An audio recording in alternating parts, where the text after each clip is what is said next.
मी actually Mulund मुंबईमध्ये राहतो आणि माझं MBBS पर्यंत शिक्षण मुंबईमध्येच झालं आहे आणि इथे मी हैदराबादला DNB सर्जरी म्हणजे सर्जरीमध्ये पोस्ट ग्रॅज्युएशन करायला इकडे आलेलो आहे आणि मला इथे येऊन 2 वर्ष झाली आहेत। तर आता मी तुम्हाला माझ्या जीवनात घडलेले बापूंचे काही अनुभव तुम्हाला सांगणार आहे। तर ॲक्च्युली थोडं माझ्या फॅमिलीबद्दल आधी सांगायचं झालं तर आमची फॅमिली माझे स्वर्गवासी वडील म्हणजे माझे पप्पा श्री राजीव अनंत गोळे, माझी आई सुनंदा आणि माझी बहीण प्रेरणा मनोज घाग, जी प्रेरणा गोळे, जी आता प्रेरणा मनोज घाग झाली आहे, अशी होती। एक 4 जणांची आमची फॅमिली होती आणि ती कशी होती की ती फॅमिली म्हणजे आम्ही सगळे एकमेकांशी असं खूप चांगलं नातं होतं। एक सुंदर असं एकमेकांबरोबर राहण्याचं असं एक छोटं कुटुंब होतं आमचं आणि छोट्यातला छोटा असो किंवा मोठ्यातला मोठा डिसिजन हा आम्ही चौघांनी मिळूनच घेतला जायचा। काही असो, कुठलाही छोटी गोष्ट असली तरी आमची चौघांची एकमेकांमध्ये शेअरिंग व्हायची आणि एवढं सगळं सुरळीत चाललं होतं। जसं आता बापू आपल्याला सांगतात की कुटुंब कसं असलं पाहिजे, की एकमेकांचं शेअरिंग, एकमेकांचं प्रेम असलं पाहिजे, तसं आमचं चालू होतं आणि एवढं सुंदर की कोणाला हेवा वाटेल अशी फॅमिली आमची होती।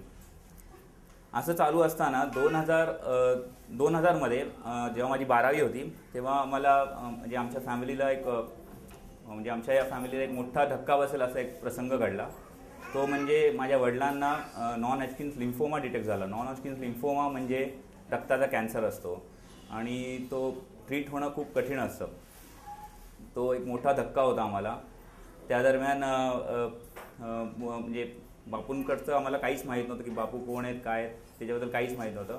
पण त्याच दरम्यान मी जिथे राहतो मुलुंडला मुंबईमध्ये, तिकडे एक बापूंबद्दल सांगणारा एक प्रोग्राम आयोजित केला होता आणि तो मी अटेंड केलेला। म्हणजे आमच्या फॅमिलीमध्ये मी एकट्यानेच अटेंड केलेला तो। तर तेव्हा मी ऐकलेलं तिकडे कोणाचं तरी एखादं म्हणजे बापूंबद्दल एक प्रवचनसारखं होतं की बापू काय आहे, कसा त्यांचं प्रोग्राम कसा चालतो, काय असतं, प्रवचन असतं वगैरे असं। तर मी ऐकलं आणि त्यानंतर मी बोललो की ठीक आहे, सगळं चांगलं आहे पण ते आपल्यासाठी नाही आहे। म्हणजे जनरली असंच होतं आपल्याबरोबर की आपण बघतो की एका माणसाला सद्गुरू मानणं किंवा देव मानणं हे म्हणजे आपल्या ह्याच्यात पटकन बसत नाही। तसं देवाची भक्ती, उपासना वगैरे आमच्या घरी नित्याने असायची, पण तरीसुद्धा हे काहीतरी वेगळं प्रकरण वाटत होतं की आम्ही स्वामी समर्थांना मानायचो आणि स्वामी समर्थ स्वतः जेव्हा होते तेव्हा ते मनुष्य रूपातच होते, पण ते तेव्हा कळण्याची आमची एवढी लेवल नव्हती। पण बोललो की ठीक आहे, हे सगळं चांगलं आहे, चांगलं काम चालू आहे, पण आपल्यासाठी नाही आहे, ठीक आहे तेवढंच। त्यानंतर मग बाप्पांची ट्रीटमेंट चालू झाली हिंदुजाला ट्रीटमेंट, किमो चालू झाले। त्यानंतर माझ्या मावशीनी, तिचं नाव रुची पवार, तिने बापूंबद्दल आईला सांगितलं।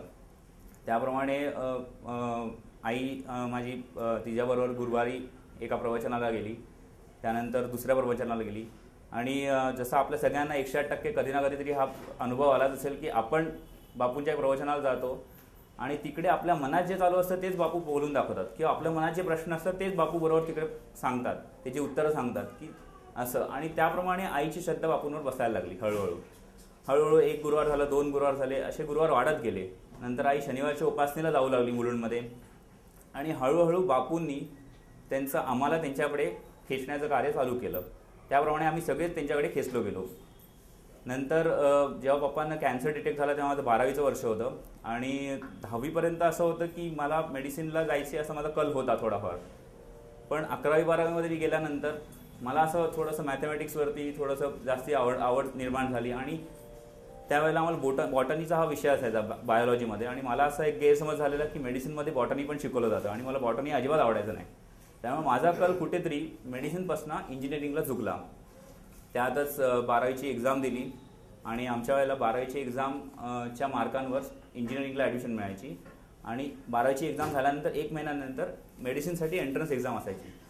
तर तशी एंट्रन्स एक्झाम होती 1 महिन्यानंतर। पण मी 12वीची म्हणजे मला तोपर्यंत झालेलं फिक्स की मी आता इंजिनिअरिंगलाच घेणार आणि त्याप्रमाणे मी एक्झाम दिली। 12वीची एक्झाम काय एवढी खास गेली नाही। मी घरी येऊन आईला क्लिअर कट सांगितलं की माझी एक्झाम काय चांगली गेली नाही, मला इंजिनिअरिंगला चांगल्या कॉलेजमध्ये ॲडमिशन मिळणं मुश्किल आहे।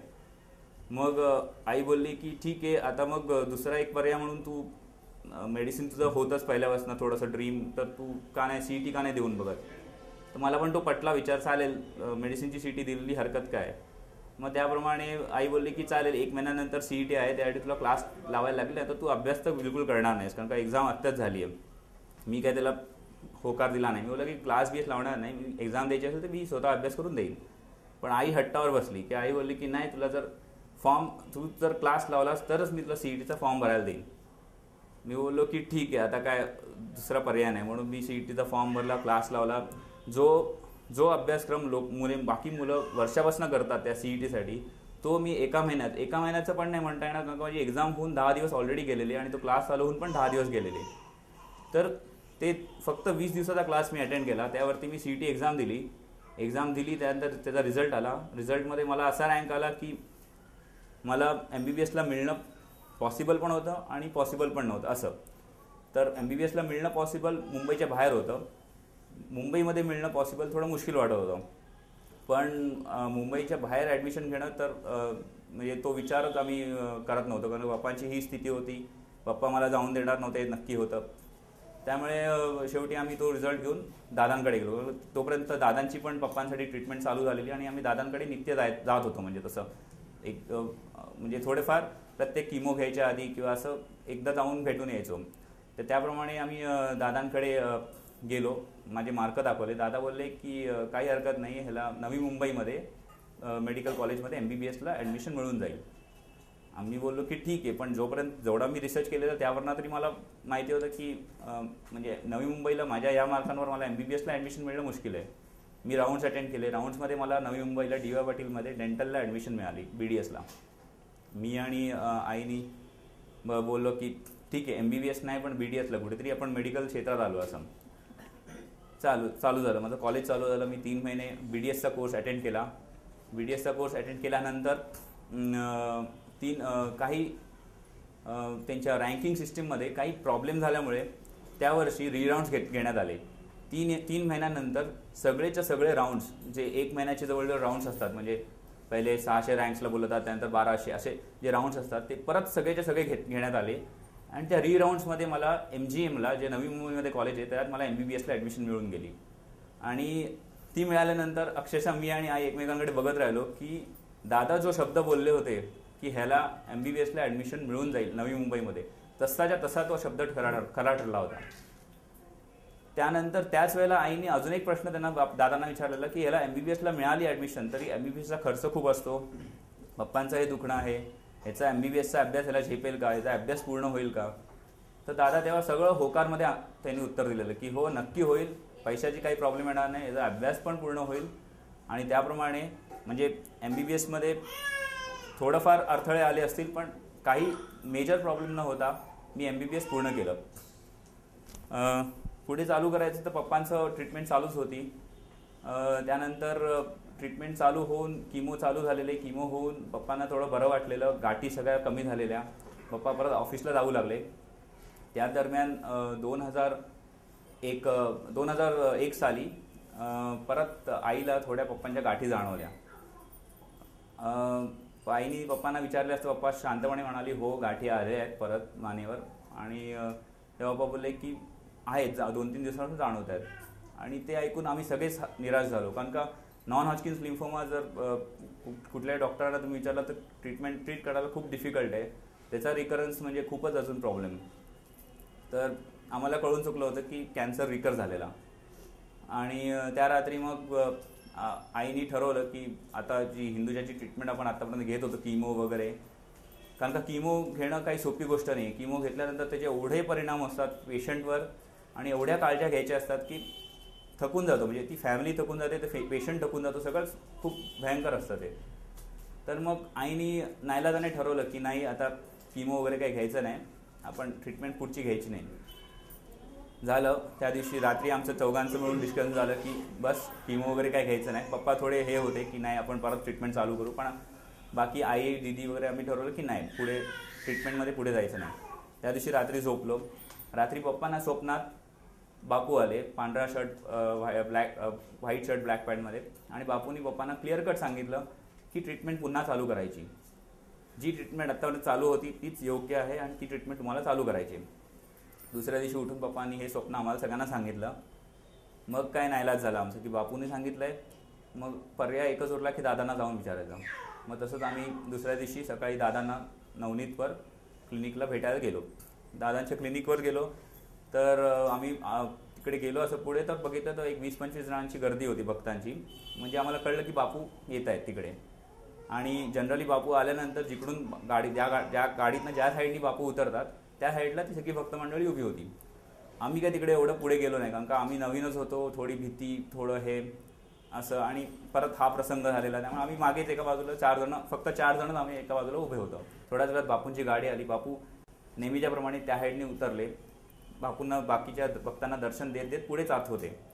म्हणजे कुठे एक्सपेक्टेशन नव्हतं की बापू आमच्याकडे बघतील किंवा आम्हाला दर्शन देतील, कारण का आम्ही एका बाजूला खूप मागे असे उभे होतो. पण काय माहीत नाही, बापू क्लिनिकच्या आतमध्ये घुसणार तेवढ्यात त्यांनी पूर्ण एक युटर्न घेतली. टोटल युटर्न घेऊन त्यांनी 2 पावलं आमच्यापर्यंत आले आणि त्यांनी 2 हातांनी असं मस्त आम्हाला दर्शन दिलं, फक्त चौघांना. जणू त्यांचे 2 हात आणि 2 डोळे आम्हाला सांगतायत की तुमचा बाप तुमच्या बरोबरच आहे आणि तो तुम्हाला कधीच टाकणार नाही. म्हणजे एवढं सुंदर ते दर्शन होतं की जो प्रसंग आमच्यावरती आदल्या रात्री आलेला त्या प्रसंगावर बापूंनी एवढं सुंदर दर्शन दिलं की कुठेतरी परत एक आशा निर्माण झाली की नाही, आपला बाप आहे आपल्याबरोबर. त्याप्रमाणे पुढे आम्ही जाऊन दादांना भेटलो, दादांचं क्लिनिकमध्ये भेटलो. क्लिनिकमध्ये विचारलं, दादा बोलले की परत ट्रीटमेंट चालू करायची. त्याप्रमाणे ट्रीटमेंट चालू केली. 2001चं ही गोष्ट. 2001मध्ये परत म्हणजे ट्रीटमेंट चालू केली. पण जो नॉन हॉजकिन्स लिम्फोमा जो आहे प्रकार, त्याच्या ट्रीटमेंट असं नाहीच आहे का, म्हणजे पेशंट खूप तो कॅन्सर ट्रीट करायला खूप डिफिकल्ट असतो. आणि त्याप्रमाणे पप्पांची तब्येत खालावत जात होती. शेवटी 2002च्या दरम्यान वगैरे डॉक्टरांनी पण क्लिअर कट सांगितलं की यांना किमो देणं पण आता रिस्की आहे, कारण का यांची तब्येत खूपच खालावली आहे. मग पण कुठेतरी आपली मानव म्हणून आपलं मन कधीच ऐकत नसतं की आपण कधीच आशा सोडत नाही. त्यामुळे मग ठीक आहे, आम्ही बोललो की पप्पांना घरी आणलं गेलं हॉस्पिटलमधनं. पण त्याच दरम्यान आम्हाला एक टिबेटी डॉक्टर एक होते, त्यांच्याबद्दल कळलं. ते धर्मशाळेला, म्हणजे पंजाब त्या साईडला धर्मशाळेमध्ये असतात आणि त्यांचा ह्या रोगावर ट्रीटमेंट चांगल्यापैकी असतं असं आम्हाला कळलं. म्हणून एक शेवटचा उपाय म्हणून आम्ही तो पण प्लॅन केला. पप्पा बेड रिडन होते. मी, आई, दीदी, मी लहानच होतो तसे, आई पण एकटी आणि बेड रिडन पप्पा. म्हणजे अशा परिस्थितीत पण आम्ही प्लॅन केला की पप्पांना तिकडे धर्मशाळेला घेऊन जायचं, त्या टिबेटी डॉक्टरांना दाखवायचं, त्यांच्याकडनं काय उपचार होत असेल तर बघायचं. शेवटी मग ठरलं त्याप्रमाणे आम्ही धर्मशाळेचा प्लॅन बनवला. पप्पांना घेऊन आम्ही फ्लाईटनी जाणार होतो.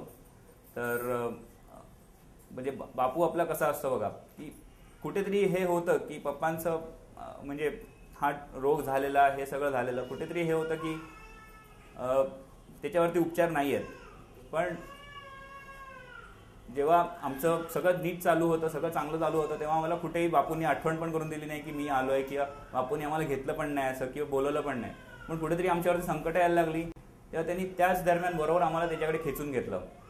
आणि ते असं खेचून घेतलं की जर तुम्ही बघितलं तर कॅन्सर पेशंटच्या घरी कशी परिस्थिती असते तशी बिलकुल आमच्याकडे नव्हती. म्हणजे आम्ही दादांना भेटायचो, दादांनी आम्हाला उपासना दिलेल्या, रामरक्षा, हनुमान स्तोत्र, तर ते आम्ही चौघं मिळून एकत्र म्हणायचो, रामरक्षा, हनुमान स्तोत्र एकत्र असं म्हणून म्हणायचो. आणि एवढा सुंदर वेळ जायचा त्या ह्याच्यात की कुठेतरी तेवढ्या काळासाठी तो 1 तास, तो 1.5 तास कुठेतरी आमचं मन विसरून जायचं की असा काही प्रसंग आमच्या घरात आहे. तर आम्ही धर्मशाळेला निघालो. धर्मशाळेला जायचं म्हणजे खूप मोठा प्रवास होता. म्हणजे मुंबईवरनं देहरादूनपर्यंत फ्लाईट असायची, फ्लाईट तिकडून मग दिल्लीपर्यंत फ्लाईट असायची, दिल्लीवरनं देहरादूनला ट्रेन, देहरादूनवरनं धर्मशाळेला बस, असा तो प्रवास होता. जवळजवळ एक 24 ते 36 तासाचा प्रवास होता तो. तर त्या प्रवासाच्या आधी आम्ही बॉम्बे एअरपोर्टला पोहोचलो. त्याच वेळेला एक आपले बापूकडे पूर्वी येणारे एक गृहस्थ तिकडे आमच्याकडे आले आणि त्यांनी आम्हाला एक डबी दिली आणि आम्हाला बोलले की ही डबी दादांनी दिली आहे. आणि बोललो की काय म्हणजे, तर ते बोलले की ह्या डबीत दादांनी स्पेशली तुमच्यासाठी उदी पाठवली आहे. आदल्याच रात्री दादांनी बापूंची मीटिंग घेतलेली आणि मीटिंगमध्ये पप्पांच्याबद्दल, आमच्याबद्दल विषय काढलेला. आणि तेव्हा बापूंनी स्पेशली दादांना सांगितले की ही उदी त्यांच्यापर्यंत पोचली पाहिजे. आणि त्याप्रमाणे ती उदी आमच्यापर्यंत पोचलेली.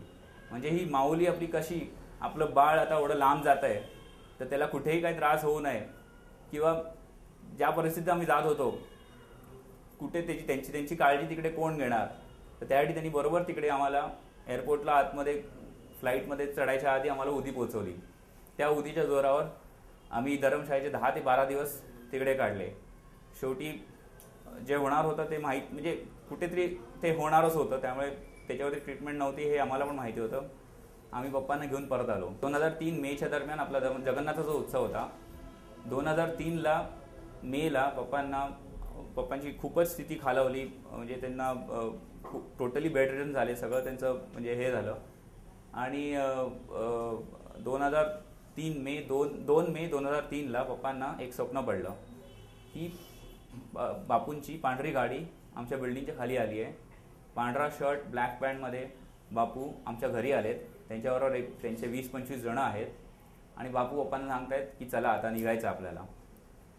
आणि पप्पा तसेच त्या स्वप्नातनंच बाहेर आले आणि आम्हाला सगळ्यांना बोलावून घेतलं आणि बोलले की अरे बापू आलेत, तुम्ही काय करताय काय, खाली जाऊन बघा बापूची गाडी आहे. बापू आलेत आणि मला बापू सांगतायत की चला आता निघायचं आहे. ते बघा खाली आहेत असं आम्हाला सांगतायत की जाऊन बघा तुम्ही, खाली बापूंची गाडी उभी असेल बघा. बापू आलेले आणि बापूंनी मला सांगितलं की निघायचं आहे आता. पण मी त्यांना सांगितलं की मला 10-12 दिवसाचे हे द्या, मी 10-12 दिवसानंतर येतो. आणि बापू बोलले की ओके. असे बोलून बापू गेलेत आणि तुम्ही जाऊन बघा खाली गाडी असेल. तेव्हा आम्ही म्हणजे तेव्हा असं पप्पांची अशी स्थिती होती, मग आम्ही तेवढं लक्ष दिलं नाही, कारण का बोललो की उगाच सगळ्यांना त्रास होतो की असं काय विषय निघाला की खूपच त्रास व्हायचा आम्हाला. त्यामुळे बोललो की ठीक आहे, जे झालं ते ओके. 3 मे 2003 दीदीची CAची फायनल एक्झाम होती. ती 3 ते 10 मेपर्यंत एक्झाम होती. ती एक्झाम पूर्ण झाली. 11 मेला दीदीला पप्पांनी जगन्नाथाचं दर्शनासाठी पाठवलं. 12 मेला आईला जगन्नाथाचं दर्शनाला पाठवलं. आईची अजिबात इच्छा नव्हती की पप्पांना जाऊन सोडून कुठे जावं, पण तरीसुद्धा त्यांनी फोर्स केला. जेव्हा आम्ही जेव्हा उपासना वगैरे अटेंड करायचो, गुरुवारी अटेंड करायचो, तेव्हा पप्पांचा थोडाफार विरोध असायचा स्टार्टिंगला. पण त्या दिवशी 12 मेला पप्पांनी आईला फोर्स करून जगन्नाथाचं दर्शन घेऊन यायला सांगितलं. त्याप्रमाणे आईने 12 मेला दर्शन घेतलं. 13 मेला म्हणजे आई बापूंचा वाढदिवस असतो लग्नाचा, त्याच दिवशी माझ्या आई पप्पांचा पण वाढदिवस असतो लग्नाचा. तर 13 मेला आई पप्पांचा वाढदिवस होता लग्नाचा. आणि 14 मेला पप्पांची स्थिती खूप खालावली आणि पप्पा एक्सपायर झाले. म्हणजे जे 2 मेला पप्पांचं हे होतं ते बापूंनी त्यांना एक 10-12 दिवस पप्पांनी मागून घेतले, त्याप्रमाणे त्यांना दिलेले होते. आणि त्यानंतर हा खूप मोठा आम्हाला सदमा म्हणा किंवा खूप दुःखाची गोष्ट होती. पण नंतर जेव्हा आम्ही त्यातनं सावरलो, त्यानंतर विचार केला की एका श्रद्धावानासाठी त्याचा सद्गुरू, त्याचा बाप त्याला शेवटच्या क्षणी त्याला घ्यायला येतोय, ह्याच्यापेक्षा दुसरं काही मोठं गोष्ट असूच शकत नाही. म्हणजे पप्पांना जर जीवन लाभलं असतं तरी ते त्याच्यापुढे नगण्य होतं. म्हणजे आता विचार केला तर ओके, त्यांना एवढा मोठा रोग झाला, त्यातनं वाचणं अशक्य होतं. आम्ही खूप प्रयत्न केले भरपूर, ते सगळं आहे.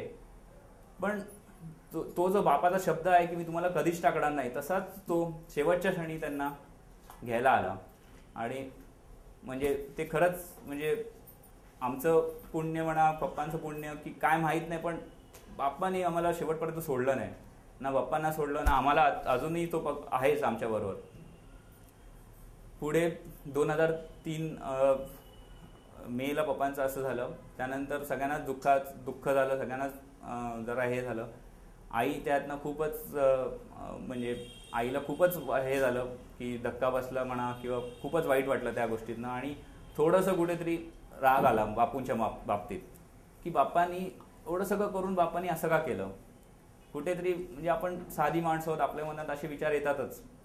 कुठेतरी असं आईच्या मनात पण असं आलं की नाही मग. आणि जे आम्ही 4 जण मिळून एकत्रच उपासना करायचो, रामरक्षा, हनुमान चालीसा, ती सगळी उपासना, आता एक आमचा जवळचा मेंबर नव्हता त्या ह्याच्यात. त्यामुळे त्या उपासनेत पण आम्हाला काही रस वाटू लागला नाही. त्यामुळे सगळ्या उपासना पण आईने थांबवून टाकलेल्या, कुठलीच उपासना व्हायची नाही. थोडा राग होता बापूंवर. तसंच पुढे ऑक्टोबर 2003 मध्ये मला टायफॉईड झाला. टायफॉईड एवढा वाढला की मला आत्तापर्यंत असं कधीच ॲडमिट करावं लागलं होतं की काय, असं कधीच झालं नव्हतं. 2003 ऑक्टोबर-नोव्हेंबरमध्ये मला टायफॉईड झाला. टायफॉईड एवढा वाढला की मला ॲडमिट केलं गेलं. ॲडमिट करून माझी ट्रीटमेंट चालू केली. ट्रीटमेंट चालू झाऊन मला एक 10-15 दिवसानंतर परत मला हे केलं, डिस्चार्ज मिळाला हॉस्पिटलमधून. मी बरा होऊन आलो, कॉलेज चालू झालं. 2004 जानेवारी परत टायफॉईड उफाळला, परत रिकर झाला. आणि तो एवढा रिकर झाला की मला खूप भयंकर ताप यायला लागला. मला परत ॲडमिट केलं गेलं. माझा ताप जवळ 106-107 फॅरनहाईटपर्यंत जायचा. तेवढा ताप म्हणजे खूपच मुश्किल असतं तेव्हा पेशंटला मॅनेज करणं. तेवढा ताप माझा जायचा. आणि एके दिवशी मला ॲडमिट केलं असताना ताप बी थोडा कंट्रोलमध्ये होता. तेवढ्यात माझा मामा म्हणजे नितीन सिंह देशमुख, आपल्या बापू परिवारातलाच आहे, तो त्या दिवशी आला. जवळजवळ ही जानेवारीमधली गोष्ट होती. तो आला, बोलला की नाही मला आज कसं तरी वाटत होतं, मला भेटायचं होतं तुला, म्हणून मी आलो. तो हॉस्पिटलला आला. मग आई बोलली की ठीक आहे तू आलायस, तू बस, म्हणजे मग मी जरा घरी जाऊन येते, जरा आवरून येते घर वगैरे असं. तुम्ही पण बोललो की ठीक आहे. जरा साधारण एक संध्याकाळची वेळ असेल 6-6:30ची. त्या दरम्यान माहीत नाही मला अचानक खूप श्वास चढला. मला असं वाटायला लागलं की त्या रूममध्ये ऑक्सिजनच नाही आहे, मला सप्लायच होत नाही ऑक्सिजनचा. म्हणून मी माझ्या मामाला सांगायला लागलो. मामा बाजूलाच बसला होता. मी तो सांगायला लागलो की अरे काहीतरी होतंय, मला कळत नाही काय होतंय. आणि तो माझ्या जवळून असं ऐकायला लागला, कारण माझा शब्द पण फुटत नव्हते. तो माझ्या जवळून ऐकायला लागला की काय बोलतोय. मी त्याला असं धक्का मारला, अरे एवढं जवळून का येतं एवढं जवळ, मला आधीच श्वास घ्यायला त्रास होतोय. असा धक्का मारला आणि मी म्हणजे मला माहीत नाही, माझं बंद झालो मी. त्यानंतर माझे जेव्हा डोळे उघडले तेव्हा मी बघितलं की एक मोठा ICU आहे, मोठं हॉस्पिटलचं ICU आहे. तिकडे मी असे डोळे उघडले. तिकडे मी हळूहळू असं पुसटचं असं मला दिसत होतं की माझे फॅमिली डॉक्टर आहेत. त्यानंतर एकदा परत डोळे उघडले तर पुसटची अशी माझी काकू दिसत होती. त्यानंतर मग हळूहळू मी रिकवर झालो. त्यानंतर मला माझ्या आईने सांगितलं की काय प्रकार घडला होता तेव्हा, की त्या दरम्यान मला मोठी फिट्स आलेली, एवढी भयंकर फिट्सची अटॅक आलेला की म्हणजे माझं सगळं श्वास वगैरे सगळं बंद झालेलं. आणि मी 3 ते 4 दिवस कोमामध्ये. आणि मला त्या नर्सिंग होमपासून मला मुलुंडचं वोखाड हॉस्पिटलमध्ये शिफ्ट केलं गेलेलं. आणि 3 ते 4 दिवस मी कंप्लीट कोमामध्ये होतो. आणि तेव्हा डॉक्टरांनी पण म्हणजे टोटली धीर सोडलेला. ते बोललेली की ह्याला एन्केफॅलायटिस झालं आहे. एन्केफॅलायटिस म्हणजे मेंदूमध्ये इन्फेक्शन झालं आहे. ह्याला मायोकार्डायटिस झालं आहे. मायोकार्डायटिस म्हणजे हार्टचं इन्फेक्शन झालं आहे. हा टायफॉईड जो पोटातला असतो तो इकडे तिकडे सगळीकडे पसरला आहे.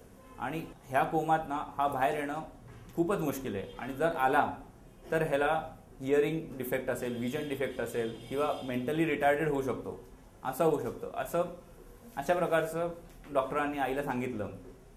तेव्हा खरोखर आईचा पूर्णपणे धीर खचला की तिला म्हणजे कुठेच तिला जाणवलं की ह्या जगात कुठला आधार असेल तो फक्त आपला बाप्पा आहे. तेव्हा तिने क्लिअर कट बाप्पाला सांगितलं की मी आत्तापर्यंत पप्पांनी झाल्यानंतर जे केलं ते म्हणजे साहजिक आहे पण चुकलं आहे. आणि आता ह्यापुढे मला कुठलीही सेवा मिळू दे, काही असू दे, जन्मभर ती सेवा करायला तयार आहे, पण माझ्या पोराला ह्यातनं बाहेर काढ. आणि त्याप्रमाणे बापूंनी मला बाहेर काढलं.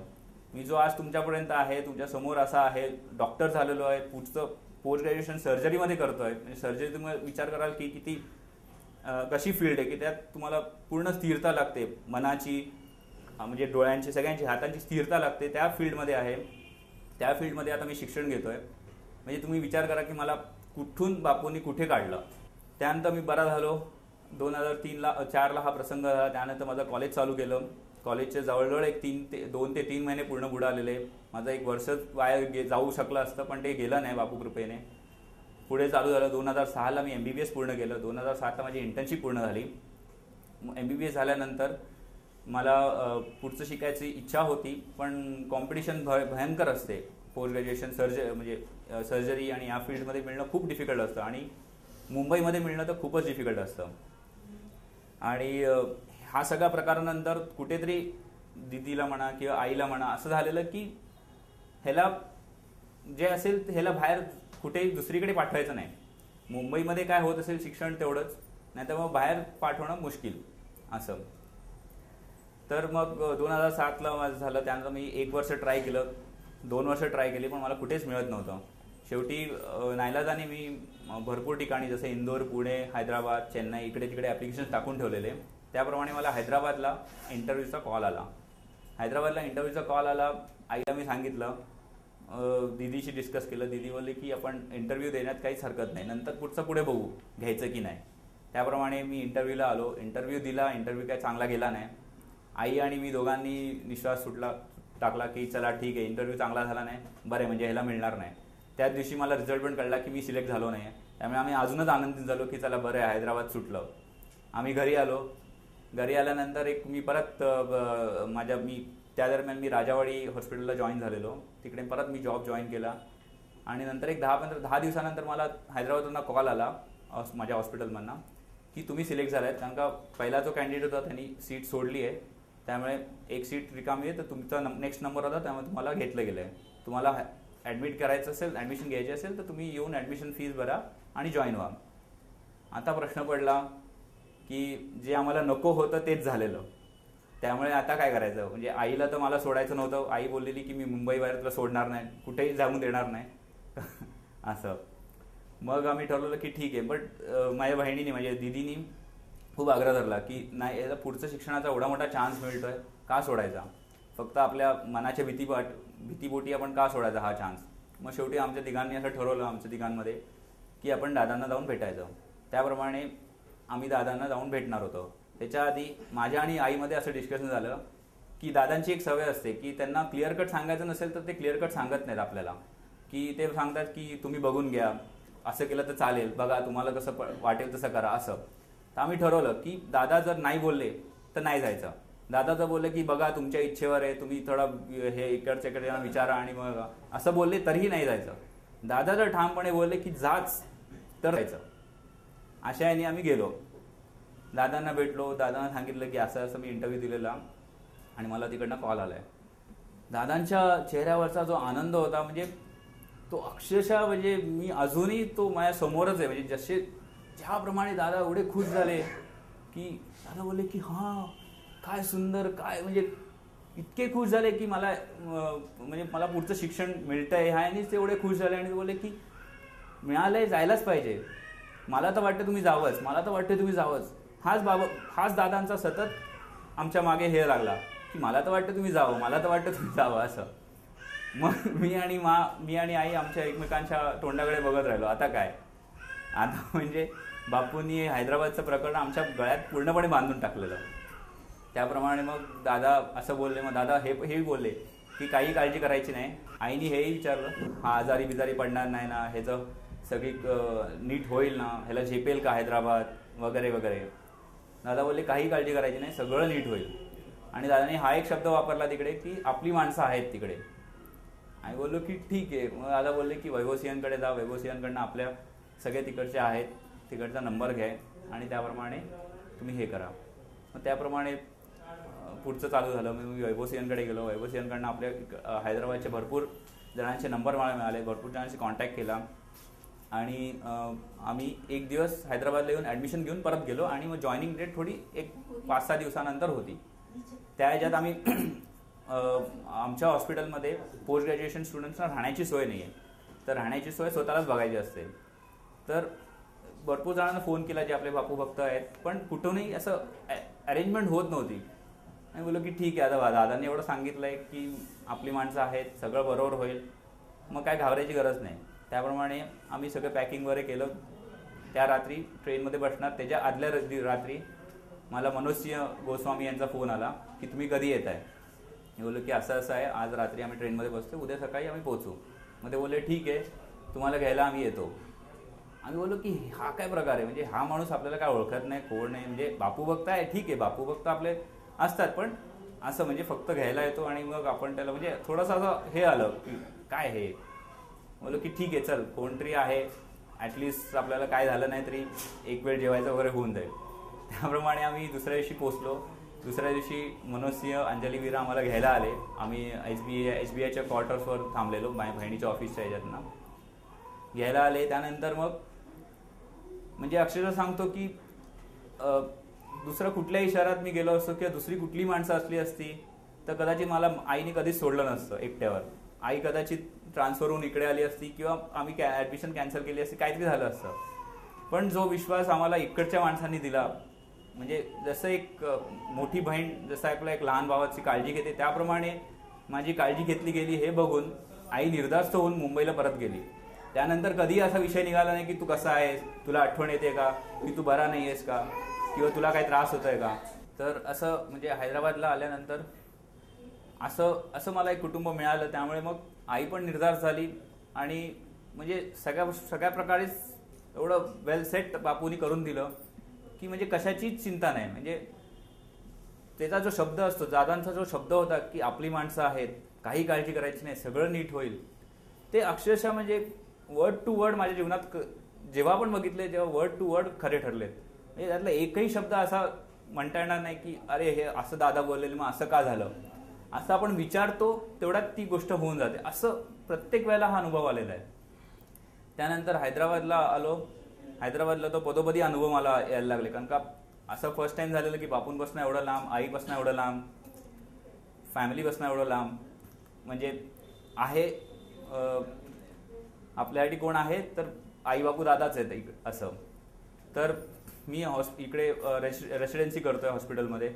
तर असे भरपूर वेळा अनुभव यायचे की फर्स्ट इयरला थोडीशी भीती असते की जेव्हा आम्हाला नाईट ड्युटीज असतात तेव्हा काही एक 12 ते 14 तासासाठी आम्ही एकटेच असतो त्या हॉस्पिटलमध्ये, सर्जरी वॉर्डमध्ये किंवा सर्जरी डिपार्टमेंटमध्ये, की कुठलाही पेशंट इमर्जन्सीमध्ये आला काय आलं तर ते आम्हालाच मॅनेज करायचं असतं.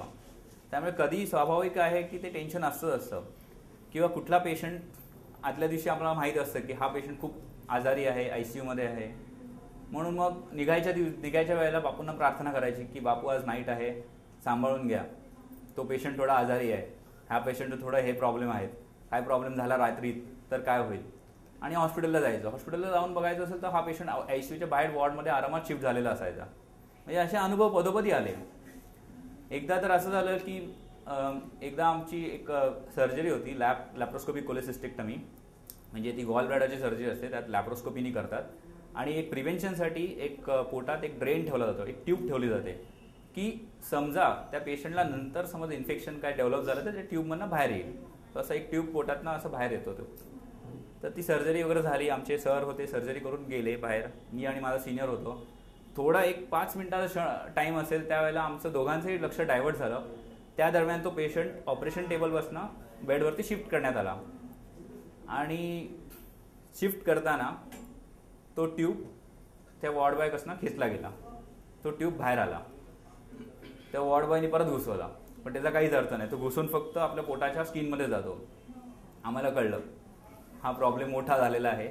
म्हणजे पेशंटला त्या ट्यूबची गरजच आहे असं पण नाही, पण एक प्रिव्हेंटिव्ह मेजर म्हणून ती गरज होती. कारण का समज इन्फेक्शन पुढे काय झालं तर तो ट्यूबच एक मार्ग होता की ते इन्फेक्शन ड्रेन आउट होणार.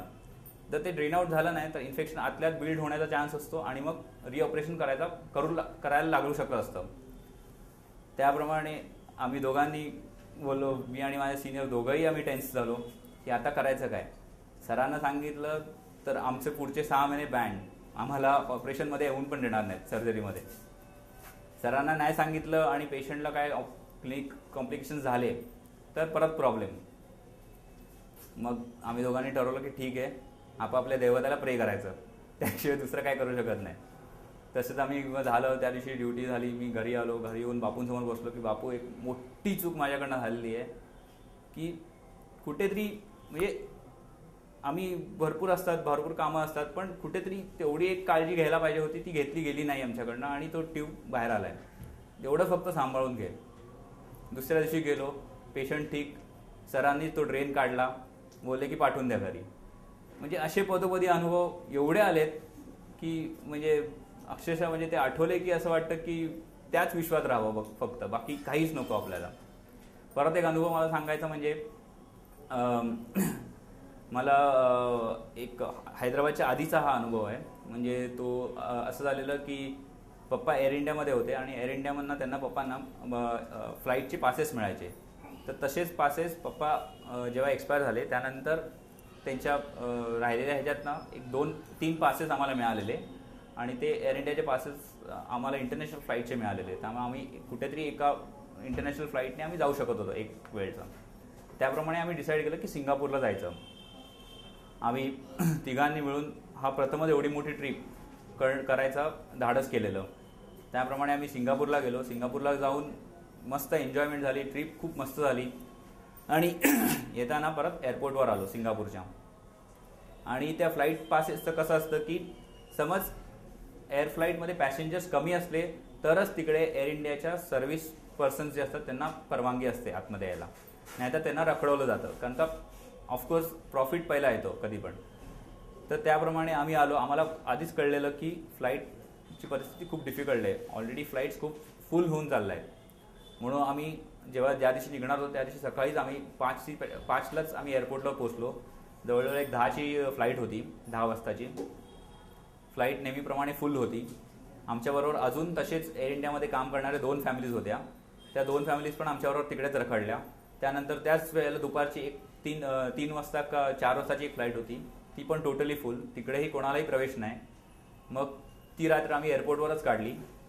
दुसऱ्या दिवशी सकाळी आम्हाला कळलं की सकाळची 7ची फ्लाईट होती त्याच्यात 4 सीट्स होत्या आणि तिकडे जी स्टाफ होती ती बोलली की फक्त 4 सीट्स आहेत. आणि आमच्याबरोबरची अजून एक फॅमिली होती, त्यातले एक पेशंट हार्ट पेशंट होता. त्यामुळे ती बोलली की ह्या फॅमिलीमधले तो हार्ट पेशंट आणि त्याच्याबरोबर एक जण येईल, दुसऱ्या फॅमिलीमधला 1 जण आणि तुमच्या फॅमिलीमधला 1 जण. आता प्रश्न मोठा पडला की आम्ही 3 होतो आणि त्यातले एकच जण कोणतरी येणार होता. आणि त्याच्यातही आमच्याबरोबरच्या 2 ज्या फॅमिली होत्या त्यांच्या खूप मोठे वशिले होते, कारण का ते ऑलरेडी इन सर्व्हिस होते, त्यामुळे त्यांना बरेचसे माहिती होते लोक. आम्ही बोललो की आमचा काहीच वशिला नाही किंवा कोण नाही, पण आपला बाप, एवढा मोठा बाप जो आहे, एवढा मोठा जो वशिला आहे तो कधीच कमी पडत नाही. त्याप्रमाणे मग हे झालं. तिने सांगितलं क्लिअर कट की तुमच्या फॅमिलीमधला 3पैकी एकच जण कोणतरी फ्लाईटवर येऊ शकतो. आता प्रश्न पडला की कोणाला पाठवायचं. जर दीदीला पाठवलं तर दीदी तिकडे सगळं मॅनेज करत होती, पैशाचं, फोन कॉल्स वगैरे सगळं, कारण का ती जरा मोठी होती आमच्यामध्ये आणि जास्ती हे. आईला एकटीला पाठवायचं तर आई आम्हाला दोघांना सोडून एकटी जाणं अशक्य. मला एकट्याला पाठवायचं, मला ह्या दोघींना इकडे टाकून जाणं खूप डिफिकल्ट जात होतं. शेवटी कंटिन्युअस आमचा 3घांचाही, म्हणजे आमच्या बरोबरचे त्या फॅमिली होते ते सतत फोनवर होते की ह्याला फोन लाव, त्याला फोन लाव, त्या कॅप्टनशी बोल, ह्या कॅप्टनशी बोल, ह्या एअर हॉस्टेसशी बोल की आम्हाला घ्या. असं आमचा फक्त जप, सतत जप. फोन लावला असेल तर कोणाला, बापूंना, सतत कंटिन्युअस जप की बापू बापू धाव, बापू धाव, बापू धाव, कसं तरी आम्हाला ह्यातनं काढ. आणि ती बोलली, फायनली बोलली की तुमच्यातलं कोण एक येतोय की नाही येते. आता काय सगळेच म्हणजे काय त्यावरती हेच राहिला नाही, म्हणून आम्ही ठरवलं की आता बॅगा डिवाइड करायच्या. माझे कपडे मी एका बॅगेत घेतले आणि तेवढ्यात काय झालं माहीत नाही, ती जी स्टाफ होती तिला काय वाटलं काय माहीत, ती बोलली की नाही, ती दुसऱ्या फॅमिलीला एकाला बोलली की तुम्ही नका येऊ, या 3घांना आपण पाठवून देऊ. आणि कसं झालं काय माहीत, काहीच माहीत नाही. त्या 2 सीट ज्या होत्या, 2 सीट्स एका फॅमिलीला ऑलरेडी गेलेल्या, तर 2 सीट्सवरती आई आणि दिदीला तिने अलाव केलं आणि मला तिने एअर हॉस्टेसची एक जम्प फ्लाईट असते, स्टाफची एक जम्प फ्लाईट असते, त्याच्यावरती मला अलाव केलं. म्हणजे अक्षरशः म्हणजे तिकडे परक्या देशात, तिकडे कोणी ओळखीचं नाही, काही वशिला नाही, कोणी हे नाही, काहीच नाही. तर तसं आपला जो हा वशिला आहे तो आपल्याला कधीच कमी पडत नाही. हा सर्वात मोठा वशिला आहे. कुठेही जा, काही करा, तुम्ही ह्याचं नाव घेतलं की बस तुमचं काम होणार हे नक्कीच असतं. तर असं आहे की पदोपदी जे आम्हाला अनुभव आलेत, पदोपदी जे बापूंनी आम्हाला प्रत्येक वेळेला असं पप्पा गेल्यानंतर जे असं ओंजळीत पकडून ठेवलंय ते म्हणजे खूपच, म्हणजे त्याचं काय कंपॅरिझनच होऊ शकत नाही. ह्याच्यातच मला अजून एक छोटासा अनुभव सांगायचा आहे की पप्पा गेल्यानंतर थोडं नाही म्हटलं तरी आईच्या एकटीचा सॅलरीचा हे होता, थोडेसे पैशाचे हे होते आणि असं कोण राहिलं नव्हतं की ज्याच्याकडे हक्काने जाऊन सांगू शकतो की हा मला एवढे पैसे द्या, मला ह्याची गरज आहे असं. तर पप्पांचं नाही म्हटलं वारल्यामुळे एक आपल्याकडे एक हे असतं की वडील आहेत, एक तो सपोर्ट असतो कुठेतरी बॅक ऑफ द माइंडला असतो की हा आहे आपल्याबरोबर. तर पप्पा गेल्यानंतर बापूंनी पदोपदी आम्हाला दाखवून दिलं की तुमचे जरी पप्पा नसले तरी मी तुमच्याबरोबर आहे, सदैव तुमच्या वाटीशी आहे, सदैव तुमच्याबरोबर आहे. तुम्हाला काही गरज असली, काही लागलं तरी मी तुमच्याबरोबर आहे. असं एकदा मी गुरुक्षेत्राला गेलो होतो आणि तेव्हा नुकतेच आपले मोठ्या आईचे हात आलेले आणि तेव्हा मी दर्शनाला गेलो आणि बापू तेव्हा आले खाली आणि बापू बोलले की आज आपल्याकडे मोठ्या आईचे हात आले, तर प्रत्येकाने जेवढे पण इकडे आहेत हजर त्यांनी प्रत्येकाने त्या हातांना काही ना काहीतरी अर्पण करा, साडी अर्पण करा, उपरणं अर्पण करा, काही ना काहीतरी अर्पण करा. आणि बापू बोलले की मला माहिती आहे बाळांनो की तुम्ही फक्त दर्शनासाठी आलाय, त्यामुळे तुमच्याकडे तेवढे पैसे नसतील, त्यामुळे मी माझे पैसे व्हॉलंटिअर्सना देतो. आणि बापूंनी अक्षरशः आपल्यामध्ये असले कोण असेल त्यांना माहिती असेल की बापूंनी अक्षरशः त्या दिवशी खिशातनं पैसे काढले, एक नोटांचा एवढा मोठा बंडल काढला आणि व्हॉलंटियर्सला दिला आणि बापू बोलले की बाळांनो, हे तुमच्या बापाचे पैसे आहेत, ह्याची परतफेड करायचा पण विचार करू नका. तुम्हाला जेवढे पैसे पाहिजे असतील 1000 2000 मी दिलेत, तुम्हाला कमी पडले तर मला सांगा, समीरदादा सांगा, समीरदादा मला सांगतील, मी परत देईन पैसे, पण जेवढे पैसे पाहिजे तुम्ही घ्या आणि ह्या हातात मोठ्या आईच्या हातांना अर्पण करा. आणि तेव्हा असं जाणवलं की म्हणजे जी जो एक डेफिशियन्सी होती, जी एक काय म्हणतात ते एक कमतरता झालेली आमच्या फॅमिलीमध्ये पप्पा गेल्यामुळे, ती कुठेतरी हा बाप आपला भरून काढतोय. की तेव्हा असं जाणवलं की खरंच की किती म्हणजे प्रेमाने तो सांगत होता की हे तुमच्या बापाचे पैसे आहेत, ह्याला कधीच तुम्ही परत फेडायचा पण विचार करू नका, तुम्ही तुमच्या बापाकडनं हे पैसे घेताय.